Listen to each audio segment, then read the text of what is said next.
Last couple of practices, and then I'll take your questions, and a reminder, no live streaming. I thought practice was good yesterday. It was a little hot, but they pushed through, and today was much better. Guys practiced a lot better today and had good energy. We did a lot of good on good periods. Worked against each other about 50% of the practice, and then against Murray State the other 50%. So it was good tempo. Coach, can you give us just an idea, what does Murray State like to do? What kind of team do they play? They're air raid tight. They spread you out, throw the ball around. Mitch got a history with Coach Hatcher.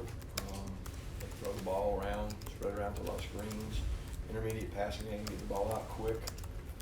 They run the ball really well for what you think they would do. Everybody thinks they throw the ball every snap, but they've got large splits, which make it tough to play the gaps. They make you defend the entire field. They do a really good job defensively too. They really dominated last Saturday.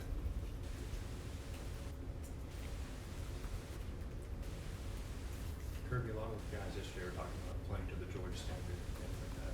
For you, what does that mean to you, and what is it like getting guys to buy into that concept of always playing against that as well as playing the school? Yeah, we talk about being relentless competitors, toughness, effort. Never watching the scoreboard, and you play to that standard, and the rest kind of takes care of itself. And I think when you worry about results, like so many people in our society do, it makes it tough to ever be happy. So we don't concern ourselves with the results. We try to focus on what exactly it is that we want to achieve, which is unbelievable effort, toughness, resiliency, and relentless effort. And we just keep saying the same words over and over so the kids understand that's what matters. And if you do that, you'll usually get good results.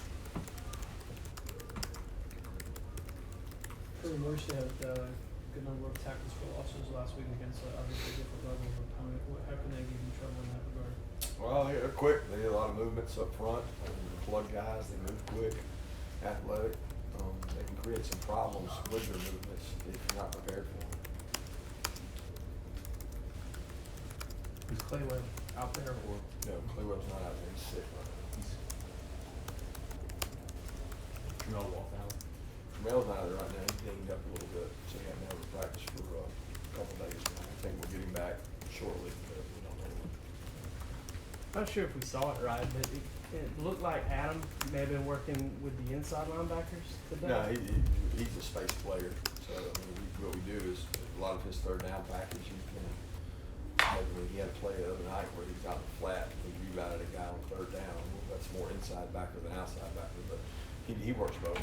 So he has to go to pass rush. He trains as an outside backer, but he's really been what we call a DPR, designated pass rusher. So he plays a lot of third downs in space. So, and sometimes the outside backers don't get to practice in space. The inside backers do. So we just rotate. We practice. He doesn't play inside backer. He doesn't take any reps there. He just plays in space a lot. It appears that Jamaree's moving around pretty good. Is he in a position now that he can, he might be able to help you, might be able to play? I don't know. I didn't see the practice. I saw him yesterday, and I thought the same thing. I thought he was in. I thought he was like where was that last week? I thought he jumped into being in shape pretty quick, or not being injured as bad. He had a Thursday, Friday, Saturday, Sunday off, so he got a lot of recovery time. But I hadn't seen him take the day, so obviously I'll have to wait and see him now. But I thought he looked better yesterday. What does it look like for those players that don't travel? How do you guys schedule them for when you guys are on? I mean, I know they don't have practice or whatever, but lift schedule, yeah, they treatment lift schedule. extra on Friday when they're traveling, and they lift on Monday as well. But we do too. They just lift before us, non-travel guys, and they get a little extra lift in development to grow. And if they're injured, they get 2 or 3 extra rehab treatments. Ron does a good job when he's not here of using the Coliseum and the other Olympic sports staff to rehab our guys. And how big you spend much time managing that? Because I mean, obviously, all these guys want to travel, and that was a tough one. That person was just 70, or did they just understand? Hey, man, you're either on the bus, or you're not. I mean, there's nothing to talk about. You know what I mean? No, I mean, there's not a lot to talk about. They get it. I mean, there's guys that are really close that you're honest with them and you explain to them why. That, hey, next week it's going to be different, and next week we may play a different team. Next time we travel, it may be different. So. I mean, it changes by the minute, and I think the guys understand. We try to call guys in that have an expectation, or maybe they traveled before and they're not traveling this time, out of courtesy, but we can't do that with every player. Between getting those extra lifts, the extra runs, and butting heads with the starters on the scout team. How big of a benefit can that be to those guys getting that extra work and doing it? I think look at a guy like Fitz. I mean, Fitz last year played left tackle for like 15 practices because we had no scout team alignment. I think it was the bowl practice, and I really think it made him a better player now because he's being asked to block. The kind of cats that he was blocking at left tackle for us when he's blocking Tyler Clark, Devontae Wyatt. Well, now you go out there at tight end, it's a little easier. It creates toughness. I think Isaiah Wilson his first year, for the first 2 or 3 weeks, we didn't send him to the scout team, and then when we realized he might not play, with Wayne and Andrew playing, but we sent him down there, he got a lot better faster. So you get a lot of development down there. Sometimes kids don't understand it, but there's a greater means to the end. And we really harp on scout team. Our coaches will tell you that I'm relentless about how many reps this guy gets, this guy gets, this guy gets. And Kel Carter, Julian Rochester, they go get reps on the scout team. There's nobody that's too good for that because it's part of your development. And to be honest with you, in the NFL, people don't realize it. The twos are the scout team, the ones are the scout team. So you might as well learn and figure out that I'm servicing the team. I'm getting myself better when I do it. Michael Barnett, he went down there and played the whole year, and the next thing you know, he started against Georgia Tech because he was tougher than everybody else because he played every single snap. Coach, Mark Webb, I mean, so you impressed at all with his growth from his freshman year, but he moved over from receiver to D-back to where he is now. And,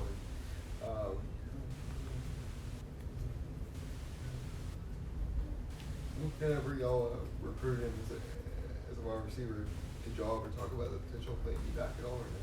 No, we never discussed it, and to be honest with you, he came in, he was a really good wideout. He made a couple plays, and we were like, man, we got a good wide receiver here. And we were so deep at the time. I mean, we were looking at Terry, Miko, Crump. I mean, there was just so many guys, and they were going to be there for at least, at that time, 2 more years. And we just felt like that Mark could be one of our best 11 defensive backs. And we knew the transition would take a while. And didn't know if he'd be a corner or a safety or what he'd be, but he's grown into a really good star in money. And he's really physical, he's really aggressive, he's tough. Mark's fun to coach. Mark loves football. He's very coachable. So he's been a blessing for us. What are some of the ways that Quay Walker has grown, and what's he kind of doing in your eyes? Quay's come a long way, but Quay's still has a long way to go. So it's interesting to watch because this is a kid that he played out in space. He played an outside backer in high school. When you go inside, it changes your world because you go from seeing one thing to seeing everything. You got 5 linemen in front of you, and things are going sideways. And he struggled some last year. He got frustrated, and then this year it's amazing how far he's come with understanding our defense and being able to pick things up. He's a really good blitzer. Sky's the limit for him because he's athletic and big, and he's come so far.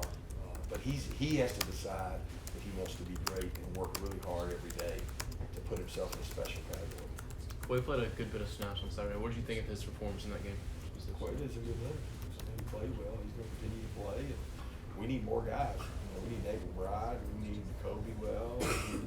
We need guys to help us in that position because that's where speed and athleticism really matters on these teams that throw it all around and spread it all around. You got to have athletic backers. And we got some good athletes who's been dinged up. How comparable are Dominick, Blaylock, and Kearis Jackson's skill set, and how might Dom be able to sort of fill that role now that Kearis is going to miss some time? Yeah, Dom's been awesome. Dom is, that was unfortunate that he didn't get to play the other night because he's really earned the right to play, and just we didn't get an opportunity to put him in. We kept, trying to put the game away and score, and really just never played itself into a position to put him in there. But he's going to be thrust into it now, and I thought he had a really good practice today. I mean, he caught some balls. He catches contested catches. He finds ways to get open. He's really smart.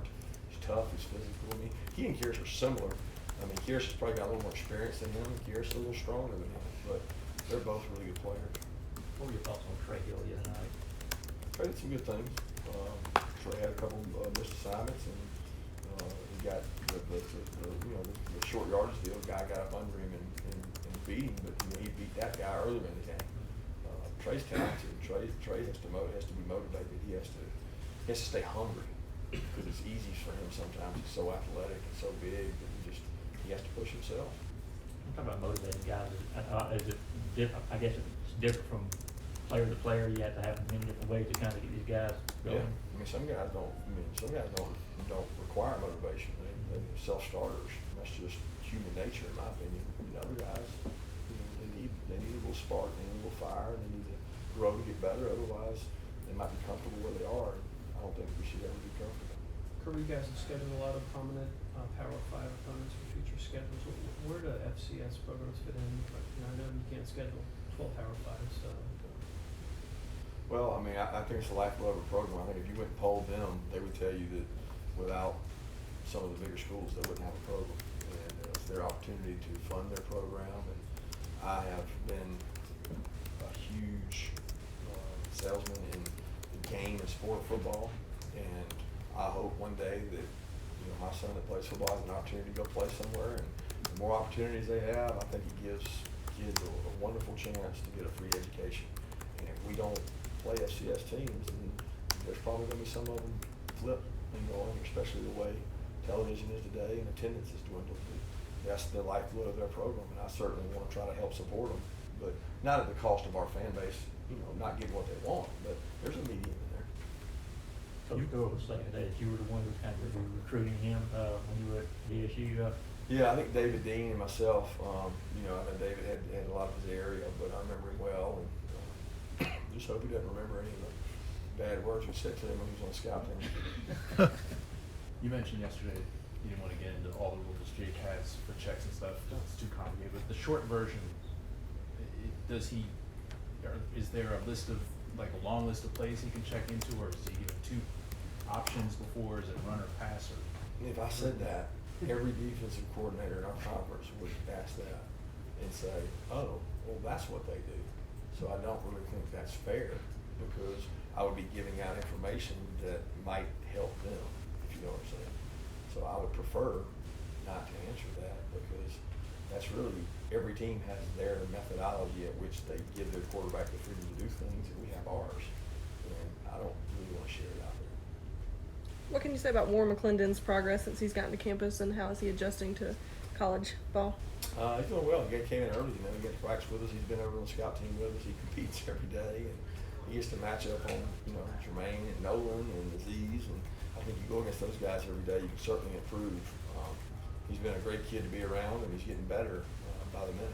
What would he bring to the offensive line if he ever, once he gets to that point, what would he bring to the offensive line differently A than lot of others? character, a lot of toughness. He's a good athlete. He's still got work to do to develop, but he understands that. He's getting better. He's preparing his time. When Quay committed to Georgia, he very famously had a Tennessee hat on and chucked it across the room. Did you ever see that and say anything about it, what your reaction was to it? Yeah, I think he regretted it. He regretted it after the fact, and it wasn't a proud moment for him. It was a moment that he was probably succumbed with all the hoopla and just caught up in the moment. And he and I talked about it. He understands it, and it's something that he learns from. With DJ Daniel and Tyson Campbell, how did you evaluate, I know they split some time out there at that first spot? As far as how we evaluate them? Yeah, Yeah, they didn't. Neither one of them got tested much. They didn't get a lot of balls thrown their way. They didn't get a lot of opportunities. They executed, tackled well. DJ had a good tackle. Tyson had one good tackle and had one poor one. Same thing with Stokes. That battle's going to go on. Driver Stevenson's in that battle, so that's never over. Can you Two more see- questions? You've talked before about how much those guys have to run and how much ground they cover during a given game. Is that a situation where you'd like to be able to say, hey, I've got 4 guys that you can kind of roll in and roll out and get to that point, or do you like to have 2 and kind of stick with 2? I want the best guys to play.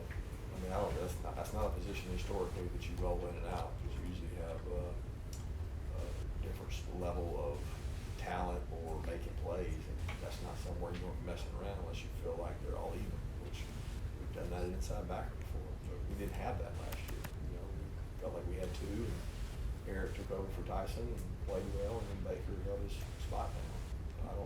I don't know how it'll go. I really don't. We get tested every day in practice, probably more than we got in the game last week, so we're going to find out more this week and more next week.